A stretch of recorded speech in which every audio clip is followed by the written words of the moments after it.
والصلاة والسلام على أشرف المرسلين. أما بعد، بناء على المقرر رقم 8 مؤرخ 2 ديسمبر 2024 والصادر عن جامعة جامة، نشرع اليوم الخميس 26 جوان 2025 وعلى الساعة 6 مساء في مناقشة أطروحة الدكتوراه للطالبة بهلول عفاف في تخصص الاتصالات السلكية واللاسلكية أمام لجنة المناقشة المكونة من كل من ضيفنا الأستاذ الدكتور بن عطية جمال من جامعة بادنا، الأستاذ الدكتور شعبان عبد الحليم من جامعة قلمة، الأستاذ الدكتور بوعداق حسن من جامعة قلمة، والأستاذ الدكتور عبد الجمال من جامعة قلمة. أقول نشرع في مناقشة أطروحة الدكتوراه بعنوان Contribution à l'étude des composants non réciproques hyperfréquences à base de matériaux magnétiques pour des applications en télécommunication. موضوع الأطروحة يندرج في إطار دراسة وتصميم مكونات التطبيقات الاتصالات السلكية واللاسلكية بالاعتماد على المواد المغناطيسية. فتتفضل الطالبة بهلول عفاف بتقديم عرض بأهم منجزات الأطروحة في مدة تتراوح ما بين 30 إلى 40 دقيقة. بالتوفيق.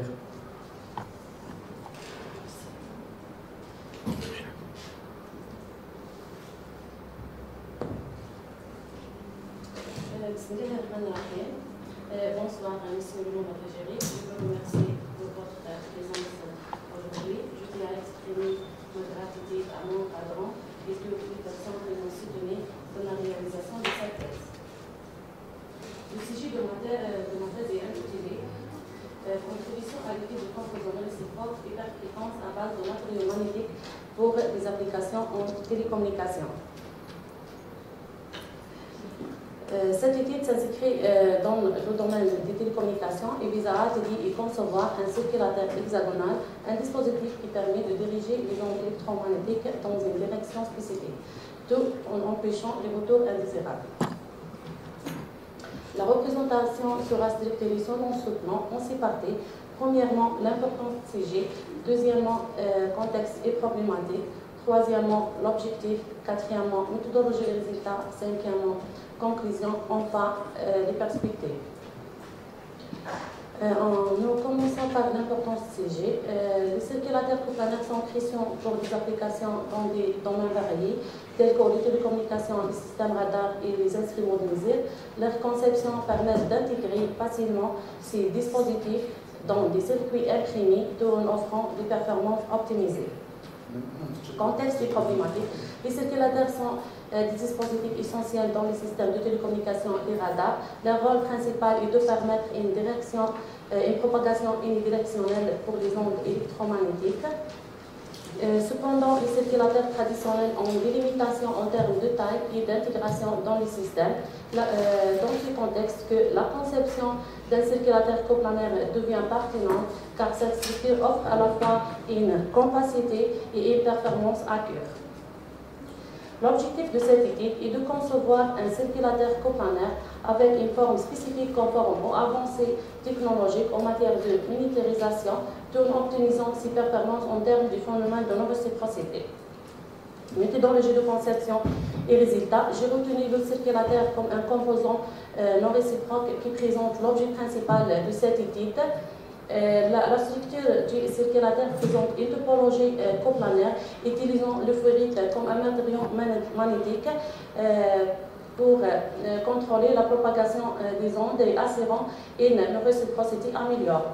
La forme hexagonale a été choisie pour faciliter l'intégration de ces dispositifs dans les systèmes existants ainsi que d'optimiser leur performance.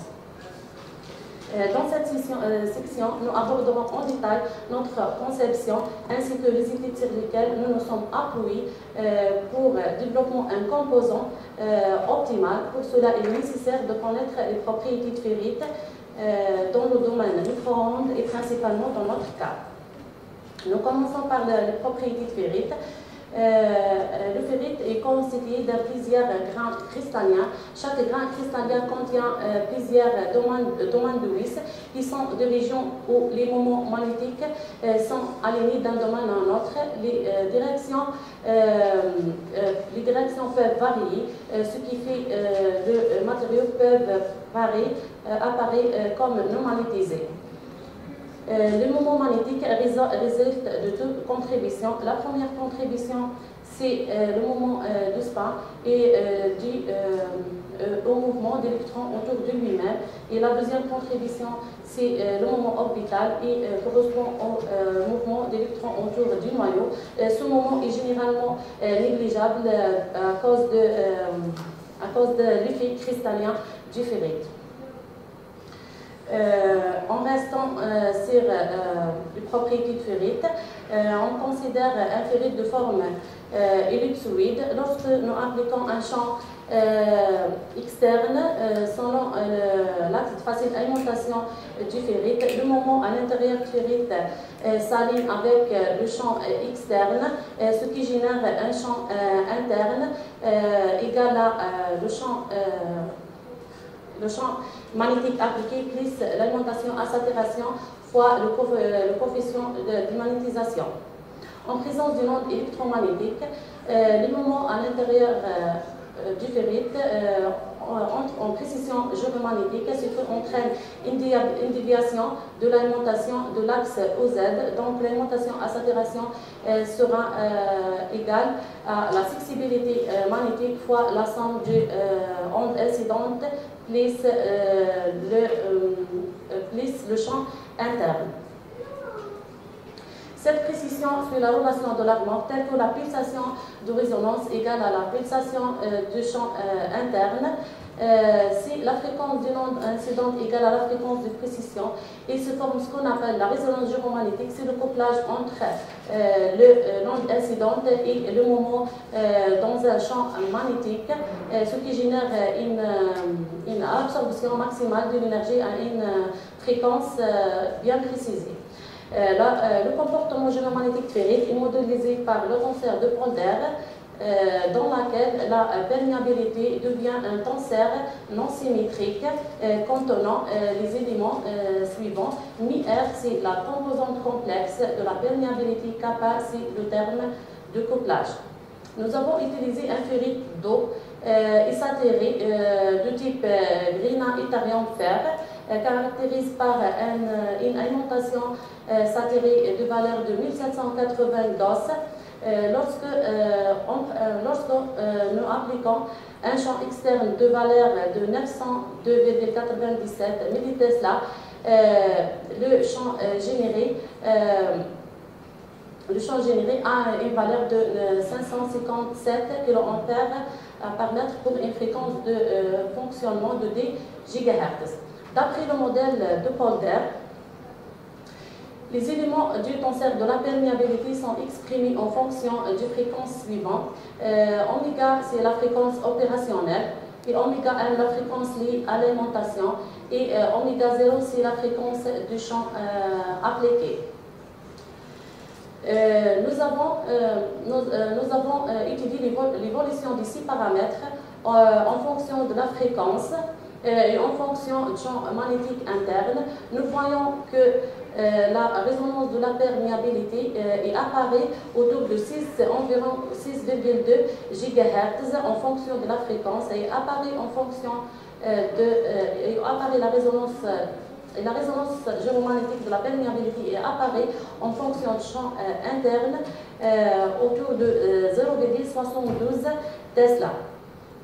Donc, ce ferrite a une résonance autour de 6,2 GHz et comme nous avons connu que les circulateurs fonctionnent hors résonance, soit au-dessous de la résonance ou bien au-dessus de la résonance, donc ce ferrite a une résonance de 6,2 GHz.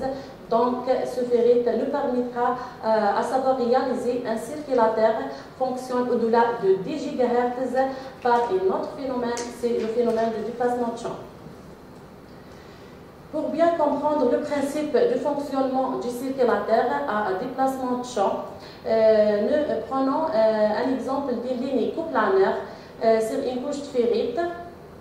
Lorsque nous appliquons un champ magnétique externe perpendiculaire à la structure coplanaire, les moments magnétiques à l'intérieur du ferrite entrent en précision gyromagnétique. Cette précision crée une anisotropie qui décompose l'onde en deux, onde polarisée droite et onde polarisée gauche. avec différentes vitesses sur des phasages provoquant un déplacement de champ,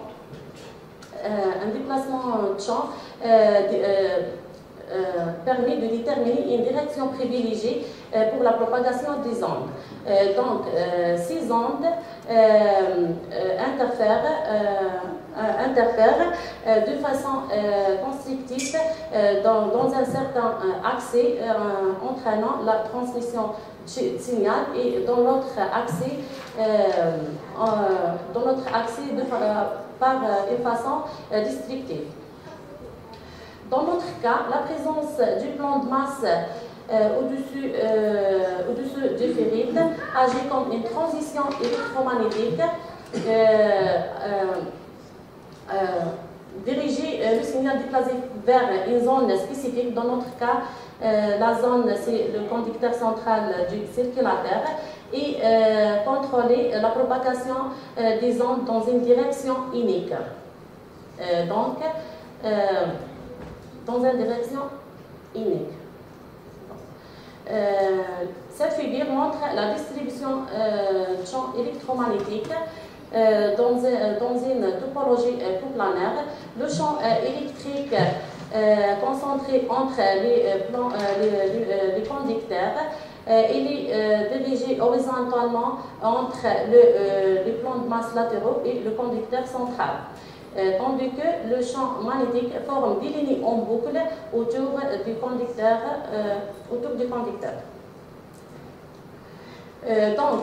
Notre étude est basée sur le modèle, sur les études menées par Bousma. Le principe de Bousma se réfère à la modélisation de manière théorique du circulateur à jonction directe des dispositifs non réciproques utilisés en hyperfréquence pour diriger les signaux entre trois ports de manière circulaire. Dans les années 60, Bousma propose une approche analytique pour comprendre et concevoir ces circulateurs. Son mode repose sur les points suivants. La structure triplaque est constituée de trois lignes de transmission disposées à 120 degrés l'un par l'autre,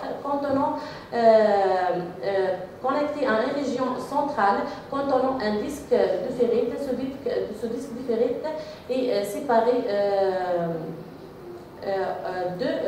ce disque de ferrite est placé entre deux plans de masse parallèles, formant la structure triplaque. Ce disque de ferrite est soumis à un champ magnétique externe. Généralement, ce champ magnétique externe est généré par des éléments permanents. Cette polarisation est nécessaire pour donnant au circulateur ses propriétés non réciproques. Les conditions limites de Bousma. Bousma a supposé que le périphérique du disque de ferrite se comporte comme un mur magnétique tangentiel et nil dans les frontières, sauf au point d'entrée de la ligne de transmission. Cette analyse, cette condition simplifie l'analyse pour les modes résonnants dans le ferrite.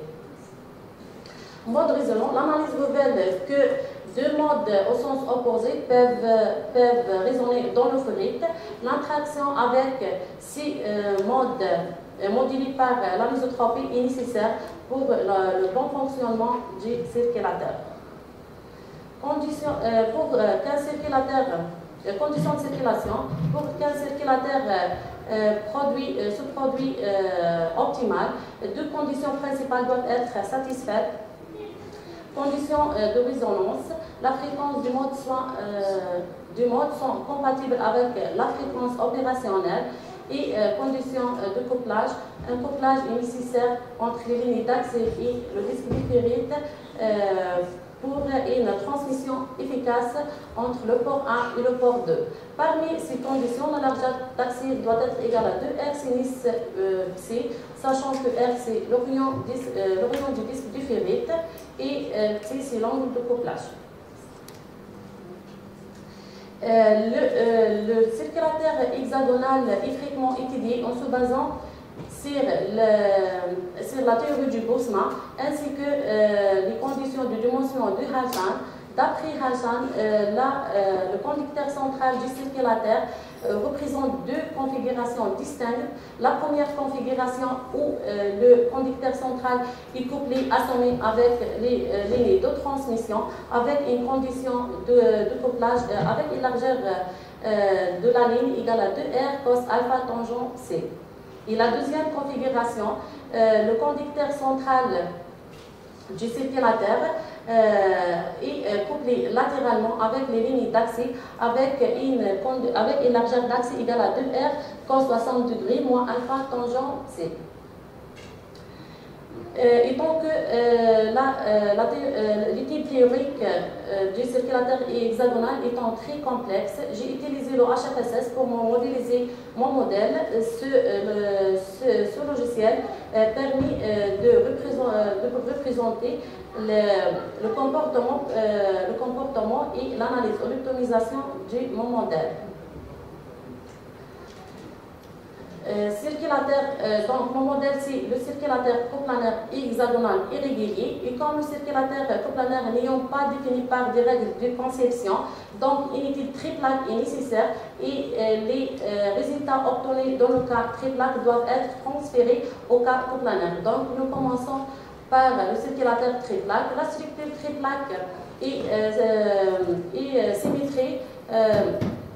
Autour d'un conducteur central de forme hexagonale avec trois lignes de transmission disposées à 120 degrés séparées de couches de ferrite de forme hexagonale et le tout enveloppé par un délai électrique et deux plans de masse. Ce tableau présente les détails physiques du matériau que nous avons utilisé. Le ferrite que nous avons utilisé de type Y et J a une permittivité relative de 15,3 et une alimentation à saturation de 1780 milletesla dans une fréquence de fonctionnement de 10 GHz. Nous avons simulé le modèle triplaque par le HFSS. L'évolution des paramètres S et les dimensions géométriques optimales du circulateur hexagonal irrégulier pour une couche mince de ferrite de 100 micromètres illustre dans cette figure. Donc on a une neurosurfacité apparaît autour de 10,08 GHz avec des meilleures performances concernant les S11, S12 et S21. Donc, comme j'ai mentionné précédemment, que le circulateur coplanaire n'est pas défini par des règles de conception, donc les résultats que j'ai obtenus dans le cas triplaque doivent être transférés dans ce cas. Donc, nous commençons par la première topologie où notre circulateur est couplé au sommet. La structure coplanaire repose sur les plans de masse et le conducteur central sont placés sur la face du substrat, ainsi que le plan de masse inférieur du ferrite a la même forme du conducteur central. Ce schéma facilite une transition fluide du long du port des lignes de transmission vers le segment d'hexagone. Cette figure illustre les dimensions géométriques dans une vue du dessus du circulateur. On a la fente J1. On a J1, c'est la fente entre la masse et les lignes de transmission. J2, c'est la fente entre le plan de masse et le conducteur central, tandis que A1 et A2 sont les longueurs du côté d'hexagone. Nous avons simulé notre modèle coplanaire par le HFSS. Nous avons choisi les wavepores qui sont spécifiques pour l'excitation coplanaire et exciter le ferrite par un champ externe de valeur de 557 kA par mètre. Nous avons essayé de simuler, donc après une réalisation des simulations, nous avons essayé d'optimiser ce modèle. Donc nous avons déterminé un circulateur optimal dans les dimensions géométriques, dimensions optimales géométriques apparaissant dans ce tableau. Donc, on a un circulateur à une largeur, des largeurs d'accès de 350 micromètres avec les fonds J1 et J2 en des valeurs 70 et 100 micromètres respectivement. Donc, l'évolution des paramètres S du circulateur coplanaire avec une couche mince de ferrite de 100 micromètres illustre dans cette figure. On a une réciprocité autour de 10,08 GHz et le signal est acheminé d'un port 1 vers port 2. D'un port 1 vers port 2 avec une perte d'insertion atténuante d'environ de 0,59 dB et avec un isolement de valeur de 27,34, isolement 23,42 dB. Donc, on a des meilleures performances autour de 10,08. Cette figure illustre la distribution de champs électriques dans le circulateur coplanaire. Le signal apparaît entre le plan de masse et les plans de masse et la ligne de transmission et propage entre le port 1 vers le port 2, tandis que le port 3 est isolé. Nous passons maintenant vers la deuxième topologie qui garde les mêmes dimensions de la première topologie et la même dimension géométrique. La seule différence, c'est que ce circulateur a un conducteur central couplé latéralement avec les lignes de transmission. Avec les lignes de transmission. Donc, nous avons simulé ce modèle par le HATSS aussi. Et nous avons essayé d'optimiser ce modèle. Nous avons déterminé un circulateur optimal couplé latéralement avec une couche mince de ferrite de 100 micromètres dont les dimensions optimales apparaissant dans ce tableau. Donc, ce circulateur a une largeur d'accès de valeur 300 micromètres et les fonds J1 et J2 ont des valeurs 40 et 100 micromètres. L'évolution des paramètres S illustre dans cette figure. On a une réciprocité autour de 10,34 GHz avec une perte d'insertion d'environ de 0,72 dB et avec un isolement de 17,53 dB. Nous avons fait une étude paramétrique pour voir l'influence de chaque paramètre géométrique et constitutif du matériau sur les performances du circulateur. Ce tableau rassemble tous les résultats, toutes les conclusions étudiées, l'ensemble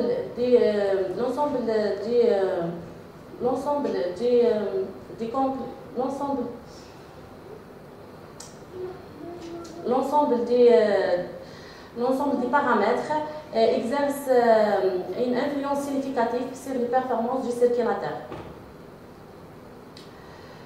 Résultat,